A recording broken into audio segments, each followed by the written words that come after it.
Our story begins with a catastrophe of biblical proportions. As sea levels rose inexorably, the great continents were engulfed one by one, and the prosperous civilizations of man were submerged beneath the waves. As humanity declined, a new order arose in the deep. Marine life flourished in this drowned world, evolving into massive, terrifying forms known simply as Leviathans. In the present day, we find a father, Tion, and his son Boda drifting through the eerie aisles of a submerged 24-hour mart. Tion, his face marked by stubble and a scar running across his cheek, watches his son with a critical, protective gaze through the glass of his diving helmet. He is not merely scavenging, he is teaching. When Boda picks up a can of powdered milk, struggling to read the faded label, Tion's expression tightens with frustration. He admonishes the boy for neglecting his studies, his eyes narrowing as he insists that knowledge is a survival tool, even if its use is not immediately apparent. Boda, sweat beading on his forehead inside the helmet, looks away with the distinct exasperation of a teenager. He mutters, "Enough with the nagging," his youthful face betraying a lack of understanding of the gravity of their world. When Boda attempts to load their cart with forks, Tion stops him with a firm, practiced hand. He teaches the harsh discipline of utility over abundance. Every item must justify its weight. With their supplies secured, they ride a lift balloon toward the surface. The water finally breaks, revealing their home, a solitary, rusted fishing boat rocking gently above the drowned city. Waiting for them on deck is Lita, Boda's younger sister, her small frame perched eagerly near the railing. As Tion removes his helmet, his expression softens instantly upon seeing her. The hard lines of the survivalist melt into the gentle look of a father. They operate as a tight unit. Tion handles the dangerous hunts. Boda manages their sustenance. Lita tends to the living quarters. Tion looks at his children with solemn intensity and reminds them of their absolute reality. We're all on the same boat. Never forget that. Yet the isolation weighs heavily on them. Lita clings to a pole and stares out at the endless blue, her eyes filled with quiet melancholy. She remarks that she hasn't seen a bird in months. Then she turns her wide, innocent gaze toward her father and asks if everyone else is in heaven, like her mother. Tion's face falls. He looks down, hiding a mixture of grief and determination behind his glasses, before reassuring her with a gentle lie, or perhaps a desperate hope, that there are others out there, hidden by the vastness of the ocean. As the sun begins to set, the atmosphere shifts violently. A rigged alarm clock on the deck suddenly screams to life, its ringing shattering the fragile peace. Tion's face transforms instantly. His eyes go wide with terror, his teeth gritted in a snarl of panic as he screams, "Run!" The monsters are nocturnal. As the sky turns a bruised purple, Tion abandons all gentleness, shoving his children toward the cabin hatch. In the chaos, Boda freezes, his face twisted in horror as he realizes he forgot to store their dried fish. He tries to scramble back. "No, Boda!" Sweat pours down Tion's face as he physically overpowers his son, shoving the boy into the darkness of the ship's hull, just as the sea turns black. They retreat into a cramped, reinforced safe room, the metal walls closing in around them. Outside, massive, glowing tentacles breach the water, and the boat rocks violently under the weight of the beasts. Inside, the family huddles on the floor. Lita, her eyes trembling with fear, clutches a glass jar containing a single goldfish, a tiny, fragile life amid the monsters. Tion raises a finger to his lips, his face slick with sweat, signaling absolute silence as they listen to the clock tick, waiting out the nightmare circling just inches away. But inside the small, creaking cabin of the boat, a father tries to keep the darkness at bay. Tion sits with his children, Bota and Lita, the warm light of the lantern flickering against the worn wooden walls. Tion pulls back his sleeve, revealing a complex circular tattoo on his shoulder. Bota points at it, confused, and asks about the 6 strange dots beneath the design. Tian smiles, a sad expression crossing his scarred face. "Those aren't dots," he explains softly. "They are stars." "Stars?" Bota asks, his voice full of innocence. Tian realizes then that his children have lived their entire lives hiding below deck. They have never seen the sky at night. He explains that stars are like millions of bright jewels scattered across the black sky, lights that once guided sailors home. As the children drift off to sleep, comforted by the story, Tian whispers into the gloom, "I wish I could show you two. How beautiful it is." Morning breaks, bringing the harsh reality of survival. The deck is a mess, cluttered with debris, and their food supply, dried fish, is dangerously low. Bota shouts in frustration as he realizes their week's worth of food is gone. But there is something worse. Tian and Bota stand at the edge of the deck, looking down at the hull. Deep, violent gashes are torn into the wood, 3 massive claw marks scarring the side of their home. Tian's expression is grim as he runs a hand over the splintered wood. "It's like they're telling us," he mutters, "to leave their territory." The sight of the damage sparks fear, but for Tian, it means work. He tells Bota they need to make repairs for the next week. Desperate to help, Bota suggests he can go to the ruins to find parts. Tian snaps back instantly. "No, Bota. The monsters could be hiding in the ruins." He bans Bota from the water until he is 17. This ignites a fire in Bota. "Why do you get to decide where we can and can't go?" he shouts. "I'm old enough to go where I want." The argument is cut short when Lita shouts, "Birds! There are birds over there!" Tian looks out. He sees seagulls swarming a building island, a ruined skyscraper jutting out of the sea. Bota sees shapes in the water and starts waving, thinking they are people. He orders Bota to wait inside the boat. Worried the survivors may be dangerous, he warns Bota that if he doesn't come back, he must turn the boat around and leave with his sister.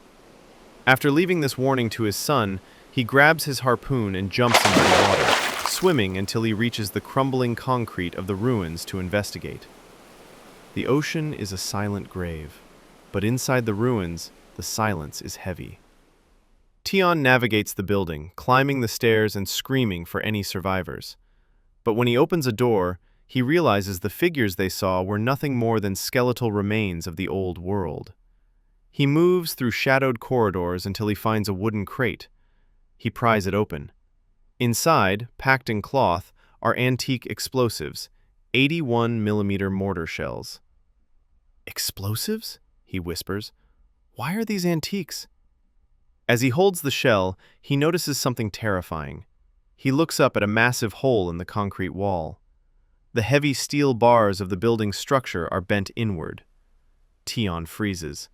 The building didn't collapse on its own. The steel bars are bending inward, he realizes. Were they attacked from the outside? Suddenly, he looks out through the shattered wall.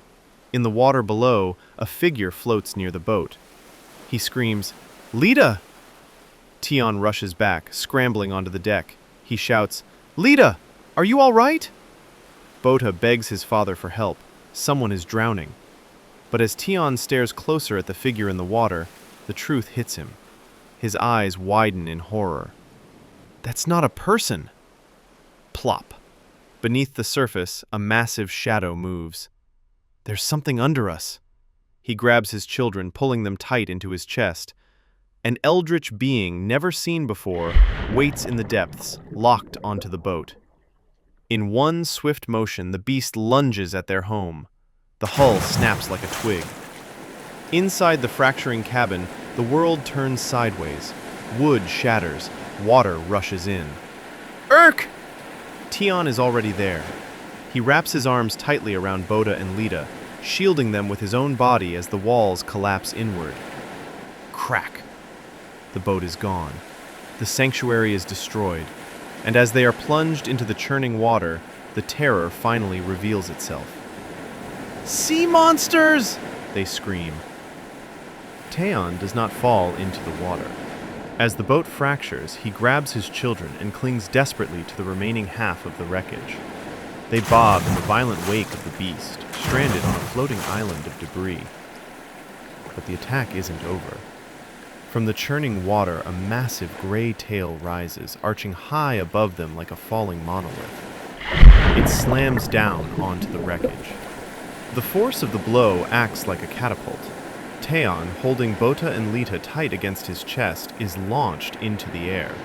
They fly across the expanse of the ocean, hurtling toward the ruined skyscraper. They crash land hard on the jagged concrete of the building island. Dust and debris settle around them. Taeon moves immediately. He checks the children. Lita has fainted from the shock, but Bota is awake, terrified. Bota looks up at his father and freezes. Taeon is impaled. A jagged piece of rebar sticks out of his side, pinning him to the spot. Blood pools on the gray stone beneath him.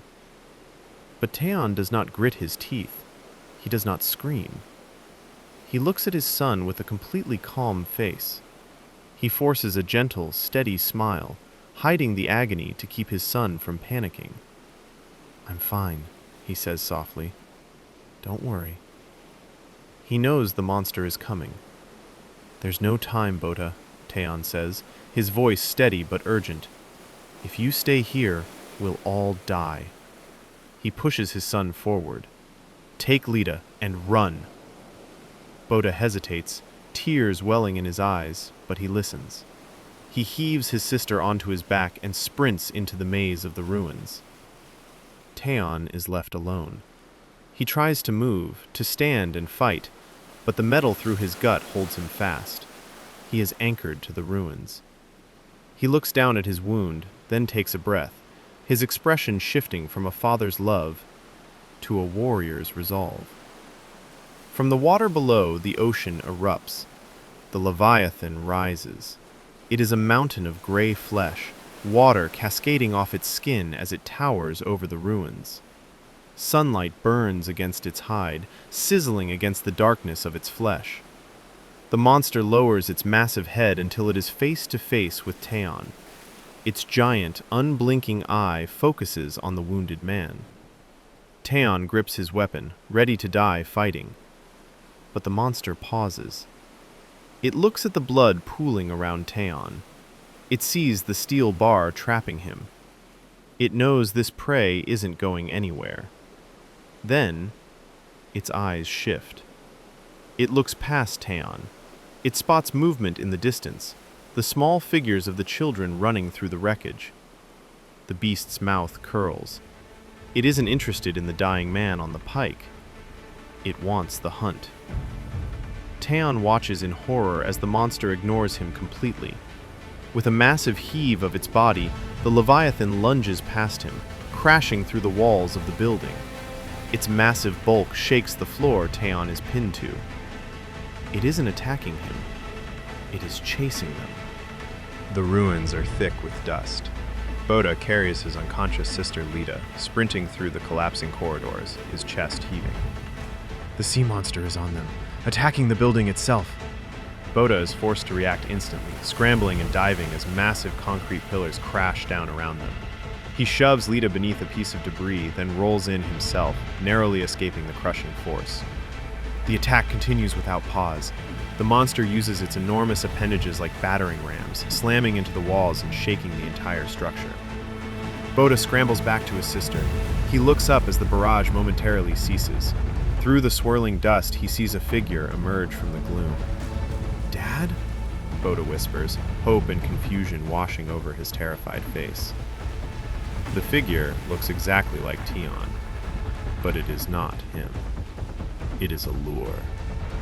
Before Bota can react, the fleshy structure lunges. It snatches Bota, wrapping tightly around him and lifting him into the air. Bota screams in sheer, visceral terror.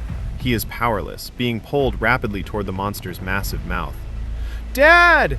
he screams, staring helplessly at the gruesome sight before him. Just as the monster's jaws begin to close, the real Taeon, covered in blood and fury, slashes into the scene. He is still on his feet, wielding his blade with desperate strength. Tion cuts through the thick tentacle. Boda drops free, and Tion snatches him before crashing onto the hard ground. The severed piece of the creature thrashes violently, bleeding across the concrete.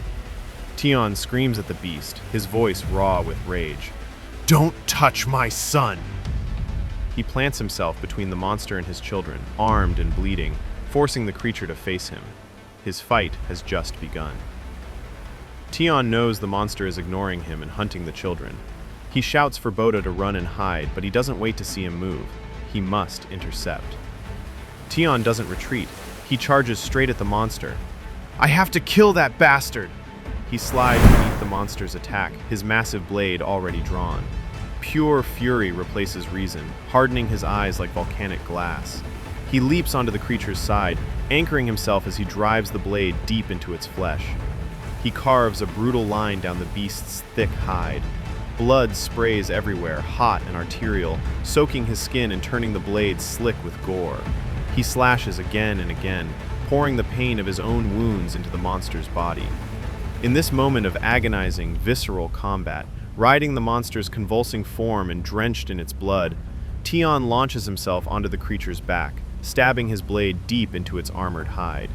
He hacks a vicious line across its body, forcing the thought through clenched teeth. If it's outside the water, I can win. After the final slash, he releases his grip. He jumps clear of the monster. The sea monster retaliates instantly. Its massive body begins to spin, whipping around with terrifying force. Tion is hurled across the rubble, slamming into the ground with a brutal thud. Battered and broken, he crashes hard, but his hand never releases the weapon. Without a second to breathe, the beast charges him. Searching for a way out, Tion grabs the closest cable and slices it, catapulting himself up the building as the monster follows in pursuit. On his way up, he spots an exposed pipe. He grabs it, and using every ounce of strength his body can muster, he tears it from the wall and slams it directly into the monster's mouth. He uses it to hold the immense jaws open, screaming in desperation. Now anchored, Tion seizes the opportunity. He stabs into the monster's inner mouth repeatedly, driving his blade into its vulnerable flesh. Red gore splatters across his face and glasses as he screams with raw fury. Die! He stabs and stabs and stabs again and again. The struggle is too great. With a final, agonizing contraction of the monster's jaws, the pipe snaps. The brute force of the bite drives the creature's massive teeth deep into Tion's body. He is impaled, coughing up blood. Tion looks up one last time, his body convulsing in pain. He sees Boda watching from the rubble. He knows this is the end. As his vision tunnels, Tion slips into a moment of reflection, delivering his final truth to his son. Boda, I'm always worried about you two. He recalls the fear he always buried. When it was nighttime and I held on to you two, I was scared too. The fear of losing you two. That's what scared me constantly. He looks at Boda, managing a final, bloody smile as he gives the last piece of his heart. I love you, Boda. With his strength gone, Tion's blood-soaked hand slips from the harpoon. The great blade falls, clanging against the ground. With his final moments, Tion arms the explosive shell he retrieved earlier. He sacrifices himself, detonating the shell inside the beast. The explosion is massive and absolute. The monster collapses and sinks. Boda is left alone, staring at the turbulent water where the creature and his father disappeared. The only trace left behind is Tion's shattered glasses floating on the surface. Boda screams into the empty sky, consumed by loss. The air is cold and thick, marked by the terrible silence after the explosion. Boda, stained with blood and tears, scrambles toward the water, crying out, "Dad! Dad!" He sees the horrifying remnants of his father's body floating in the waves and reaches out to grab him, when a small, desperate hand clamps down on his arm. He turns to see Lita, screaming, "Don't go, Boda!" He fights her grip, shouting, "Let go of me! Dad's—" But Lita clings tighter, her terror breaking loose. "No! Don't go! Don't leave me behind!" Boda collapses onto the concrete, shaking. When he wakes, Lita is asleep beside him. Boda steadies his breathing, realizing with agonizing clarity that his father is truly gone. Dad's gone now. We're on our own. From now on, he remembers Taeyeon's final command and silently accepts it. Take care of Lita for me. Boda forces himself into the role of provider. He finds the wreckage of their small salvage boat and shouts in relief. Ah, it's our boat! Everything's still inside! He pushes his sister into motion. Lita, stop dozing off and help me find anything useful! He quickly realizes what they've lost. But our harpoon gun's gone, and so are all of our fishing tools. He scavenges forks and lashes one onto a stick. It is then that Lita turns, her small voice cutting through Boda's focus. Boda, where's Dad? Her body trembles as the questions spill out. Why isn't Dad here? Is he dead? Is he with Mom now? Boda knows he cannot place the full truth on her shoulders. He swallows the pain and chooses to act instead. Boda remembers a survival skill his father once taught him. He shows Lita how to desalinate seawater using salvaged plastic bottles and sunlight. They wait, watching as the evaporated water slowly collects. The method works. It's working! Boda shouts. We don't have to worry about water anymore! Boda stares out over the wreckage, his voice steady with resolve. I learned a lot from Dad. We can do this. He realizes they don't know how long they'll be living here, and then he must memorize the layout. Lita insists, I'm coming too. Boda warns her to be careful. They move through the wrecked structure, pushing open a door and stepping into a dust-filled chamber. Inside lie the gruesome remains of a dead family. Lita asks the haunting question. Why did they die? Boda stares at the skeletons, whispering his deepest fear. Can I protect Lita so she doesn't end up like them? He decides they need to find anything useful and leave immediately. As they scavenge, Boda finds a container of liquid but recoils instantly. Ack! It's fuel! Nearby, he discovers a crate of explosive shells and recognizes them at once. It's the bomb Dad used! Boda retrieves his father's harpoon blade, the heavy weapon that now serves as his only defense. He studies it carefully, doubt creeping in. Will I be able to fight the sea monsters like Dad? He attempts to use the weapon.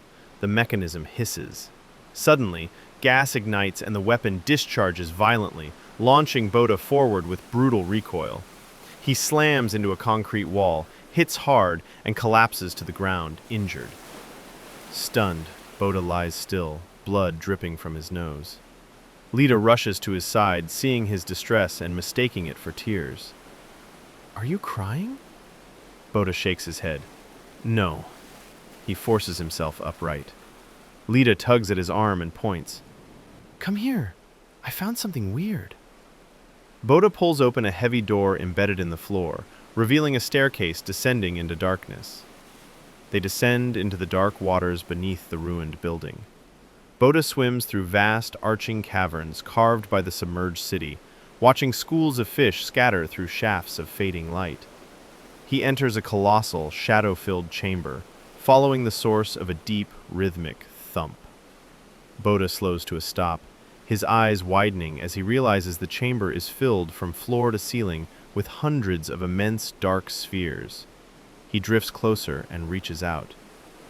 What's this? The surface is slick and cold. Realization crashes down on him.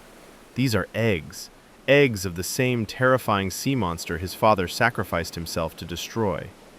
As Boda watches in frozen terror, cracks spiderweb across the sphere he touched. The light dims as a massive gray hand, a forming claw, pushes through the shell, heralding the birth of a new Leviathan. The horrific realization crashes over him.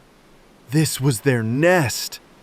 As he stares, a gigantic gray hand, a nascent claw, bursts through the cracking shell of one egg. The creature lunges immediately, grabbing Boda's foot as he thrashes violently to escape. He fights back with the small, improvised harpoon in his hand, stabbing the creature in the eye and drawing blood. He screams underwater, kicking and clawing until the grip loosens.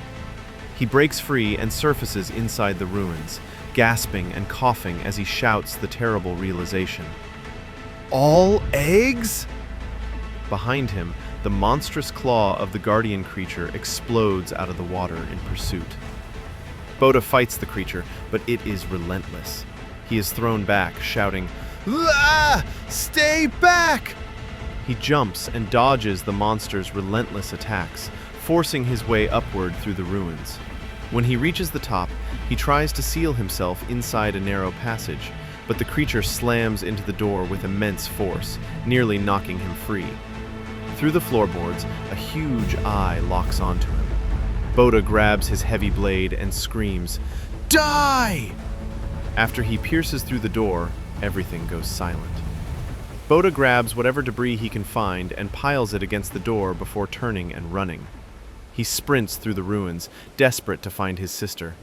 He finds Lita standing dangerously close to the water's edge, unaware of the threat sealed behind him. "Lita, come here! Get away from the water!" he screams. Lita doesn't move. She simply points. "Boda, look!" A massive figure stands in the choppy ocean. Boda freezes, his eyes wide with terror. The relentless hunter that killed their father has returned. Boda stands stunned, staring at the monster that has returned to the water's edge. He screams at his sister, "Lita, come here! Get away from the water!" Lita, however, is fixated on the figure, smiling through her fear. She points toward the silhouette and shouts, "It's Dad! Dad came back!" Boda screams the truth, his voice cracking. "Come back now! That's not Dad!" Ignoring his own fear, Boda dives into the water, swimming desperately to stop Lita from reaching the monster. As he swims, he realizes the baby sea monsters are emerging from the ruins, surrounding them on all sides. Boda reaches Lita and grabs the rope attached to her small boat, pulling her back just in time. They realize they are too far from the main ruin, so they swim and paddle frantically toward a smaller structure nearby. Boda reaches the base and hoists Lita onto the tiny tower. As he begins pulling himself up, one of the hatchlings slams violently into the structure, nearly knocking him back into the water. He clings on and forces himself upward, muscles burning, until he finally pulls himself onto the tower beside her. They are surrounded. The small monsters swarm the structure, slamming into it again and again, the stone beginning to crack and crumble beneath the assault. Boda remembers his father's words and steels himself. "I have to protect Lita. For Dad!" He grips his weapon and slices at a hatchling as it launches from the water, striking it mid-air and defending their fragile refuge. Boda stands on the tiny ruin, breathing heavily after successfully slicing the first attacking hatchling. He clutches his weapon, shouting in defiance. Almost immediately, 3 more hatchlings follow with frightening speed. Boda unleashes several desperate barrages, fiercely slicing through the aggressive creatures, but their momentum doesn't stop. They slam into the structure, splintering the concrete and knocking both Boda and Lita violently off the small ruin. Using everything left in his legs, Boda manages to grab Lita. Leaping off a chunk of debris below them, he barely makes it to the salvaged boat. As they paddle frantically away, Boda looks back and sees the hatchlings devouring the dead in a vile, sickening frenzy. Purely beast-like, confirming their monstrous nature. They make it back to the ruins and rush up the stairs, but the hatchlings follow close behind. Boda hacks at the wooden steps, trying to slow them down, but it does nothing. The creatures begin to climb. He runs with all his might, yet they close the distance. As they reach the siblings, the stairs collapse under the pressure, barely saving them, but leaving a deep gash across Boda's back. They pause, breathing hard, believing it's finally over. That relief vanishes when they open the door to their shelter and realize one hatchling remains. The last hatchling, the one that chased Boda up the stairs, stands before them. It goes into a frenzy, unleashing a barrage of attacks that pins Boda down. Its massive jaws snap dangerously close, nearly devouring him. Then Lita intervenes. This isn't a helpless bystander. This is Lita. "Rita! Ma!" She grabs a small weapon and screams, "Let go of my brother!" She drives it into the creature's eyes, blinding it completely. The hatchling thrashes wildly in pain, lashing out and sending Boda flying across the floor. Blind in both eyes, the hatchling begins to rely on its sense of smell. It turns slowly toward Lita, creeping forward as its jaws open, ready to consume her.